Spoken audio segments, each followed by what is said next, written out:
क्या आप अभी तक ये चीज़ कहते हैं कि घर के कामों को करना आसान नहीं होता, तो आज के बाद आपको बिल्कुल भी ये चीज़ कहने की ज़रूरत नहीं पड़ेगी क्योंकि आज मैं आपको टिप्स एंड ट्रिक्स के साथ कामों को करना बताऊँगी, बिल्कुल फ़न तरीके से कर सकते हैं।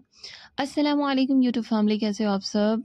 होप करती हूँ कि आप जहाँ भी होंगे खुश होंगे। तो चलिए स्टार्ट करती हूँ। अगर आपके घर पे कोई ऐसी आंटी या फिर दादी है ना, तो ये चीज़ आपके यहाँ ज़रूर करती होंगी। उनको धागे का काम करने में बहुत ज़्यादा वो शौकीन होंगे। ऐसा नहीं कि आंटी दादी ही, कुछ लड़कियाँ भी करती हैं, बट अभी थोड़ा-सा शौक पहले के ज़माने से थोड़े कम हो गए हैं। तो ये धागा जो होता है ना, इससे क्या बनती है, इससे स्वेटर जो विंटर वाली स्वेटर होती है ना, कैप होती है, वो बनती है। तो ये दूसरा धागा है, जस्ट एक आइडिया है ये। तो उसे हम ऊन कहते हैं अपनी भाषा में, हिंदी भाषा में हम उसे ऊन कहते हैं। तो आपने देखा होगा ना कि जो ये बनाती है ना, उनमें बहुत ज़्यादा ये परेशानी उसके साथ होती है कि वो ना धागा बहुत ज़्यादा एक-दूसरे से उलझता है। तो वो बंडल टाइप बनी होती है।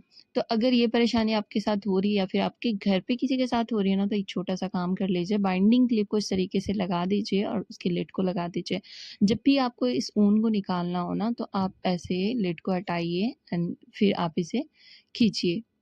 देखिएगा बहुत ही ईज़िली जो धागे उलझते थे वो कभी भी उलझेंगे नहीं, और जितनी चाहे जितनी मर्ज़ी आप ले लें, आपको बिल्कुल भी ये परेशानी कभी भी नहीं आएगी।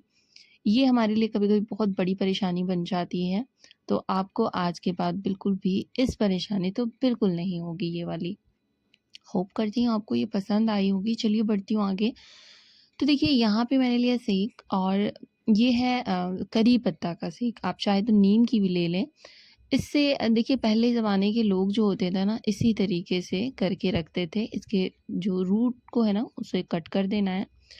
कट करने के बाद इसे छोटे-छोटे से टुकड़े कर देने हैं। अब देखिए छोटे टुकड़े इतने नहीं करने हैं कि आप इसे पकड़ ना पाओ, इतने कीजिएगा जितनी बड़ी हमारी टूथपिक होती है। ये हमारा एक बन गया बहुत ही अच्छा-सा टूथपिक। देखिए मार्केट में तो आती है टूथपिक, बट उसमें पैसे खर्च करने होते हैं। पहले के जो लोग होते थे ना, ऐसे ही रखते थे टूथपिक बना कर के, और उनके दाँतों में कभी भी प्रॉब्लम नहीं होती थी। बट अभी आप देखोगे ना, बहुत ज़्यादा प्रॉब्लम होने लगी है दाँतों में। तो नीम का अगर आप कर सकते हो तो आप बेशक नीम की बना कर के रख लें, और ऐसे इसे डब्बे में रख दें जो लोग ईज़िली इसे यूज़ कर पाएँ। और डिब्बे का यूज़ इसलिए कीजिए ताकि इसके ऊपर ना डस्ट एक्यूमुलेट ना हो, और फिर आप इसे हाइजीन तरीके से हाइजीन को मेंटेन करते हुए रखें।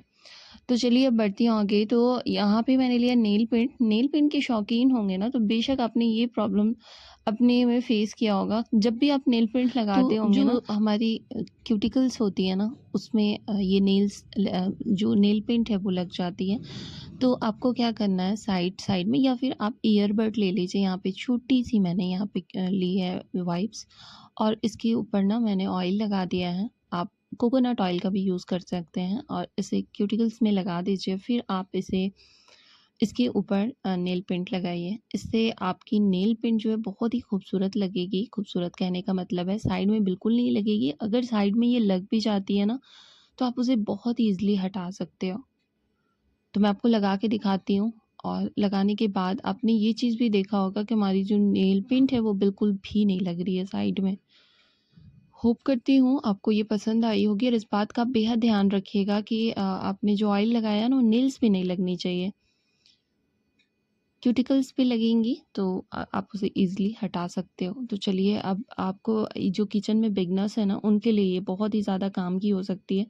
अगर आपको प्याज़ कट करना सर दर्द लगता है ना, तो आज के बाद बिल्कुल भी नहीं है। आप जैसे मैंने कट किया ना, पहले उसे उसके छिलटे को उतार दीजिए, फिर आप इस तरीके से कट लगा दीजिए।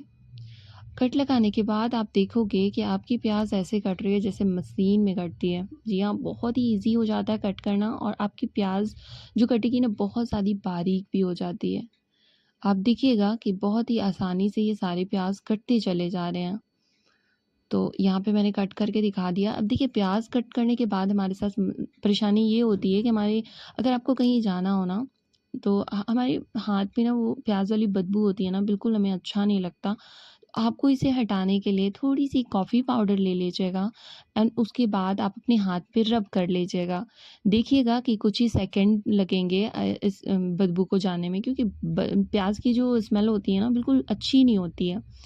अब चलिए बढ़ती हूँ आगे। तो यहाँ पे मैंने लिया एक टमाटर, और इस टमाटर को मैंने कट कर दिया है। कट करने के बाद इस पे कुछ चीज़ें ऐड करूँगी। टूथपेस्ट, यहाँ पे मैंने व्हाइट टूथपेस्ट लिया है और लेने के बाद मैं इस पे लगा दूँगी और इस टूथपेस्ट उसके बाद फिर मैं डालूँगी हल्दी। अब देखिए कभी जल्दीबाज़ी में हो, आप जल्दबाज़ी में आपको कहीं जाना हो और आपके पास इतना टाइम नहीं है कि आप अपने हाथ-पाँव में मैनीक्योर, पेडीक्योर नहीं करा सकते ना, तो एक छोटा-सा काम कर लीजिएगा। क्योंकि ना हमारे हाथ-पाँव भी हमें साफ-सुथरे होने चाहिए, हमें अच्छा नहीं लगता वैसे। तो आप अपने हाथ-पाँव को भी इस तरीके से बिल्कुल साफ-सुथरी रख सकते हैं। तो यहाँ पे मैं आपको बताऊँगी कि अपने हाथ पे आप ये टमाटर और टूथपेस्ट और हल्दी को इसके ऊपर लगा कर के आप ऐसे रगड़िएगा ना, तो देखिएगा आपके हाथ में, पाँव में, नेक पे जितनी भी सालों साल पुरानी भी टैन होगी ना, वो बिल्कुल हट जाती है। तो ये बहुत ही ईज़ी तरीका था जो मैंने आपसे शेयर किया। आप इसे जिस तरीके से मैं रगड़ रही हूँ ना, बिल्कुल हल्के हाथों से आपको इसके ऊपर लगाना है। लगाने के बाद आप इसे थोड़ी ड्राई होने दीजिए, फिर आप इसे नॉर्मल पानी से धो दीजिए। आप देखोगे कि आपकी स्किन में एक बहुत ही अच्छी सी शाइनिंग आ चुकी है और फिर आपको जहाँ पे भी जाना है आप जाइए बहुत कॉन्फिडेंस के साथ, क्योंकि आपकी स्किन बिल्कुल चमकने लगेगी और सारे लोगों का ध्यान आपकी ओर होने वाला है। तो चलिए जी, आज की वीडियो हमारी यहीं तक थी और जिसने भी हमारी वीडियो को यहाँ तक वॉच किया ना, बहुत-बहुत शुक्रिया।